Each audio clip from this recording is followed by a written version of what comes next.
మంది phone tapping చేసి భార్యాభర్తలు ఇంట్లో మాట్లాడుకునేవి కూడా ఇని ప్రణీత్ రావు, ప్రభాకర్ రావు, రాధాకృష్ణారావు, వేణుగోపాలరావు, ప్రభాకర్ రావు అంతా నీ చుట్టాలను పెట్టుకొని దేశంలో ఎక్కడ లేని విధంగా దరిద్రమైన పాలన అందించి ఈ రావులందరూ పోతట్టున్నారు.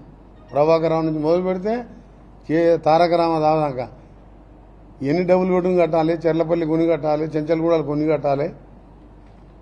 చేసిన మోసాలకు రాలిగా మళ్ళీ కాంగ్రెస్ పార్టీ గురించి మాట ఎత్తే మర్యాద దక్కదని ట్యాపింగ్ అని చెప్పి కనీసం ఈరోజు వేల మంది ఫోన్ ట్యాపింగ్ చేసి భార్యాభర్తలు ఇంట్లో మాట్లాడుకునేవి కూడా ఇని ప్రణీత్ రావు, ప్రభాకర్ రావు, రాధాకృష్ణారావు, వేణుగోపాలరావు, ప్రభాకర్ రావు అంతా నీ చుట్టాలను పెట్టుకొని దేశంలో ఎక్కడ లేని విధంగా దరిద్రమైన పాలన అందించి ఈ రావులందరూ పోతట్టున్నారు. ప్రభాకర్ రావు నుంచి మొదలు పెడితే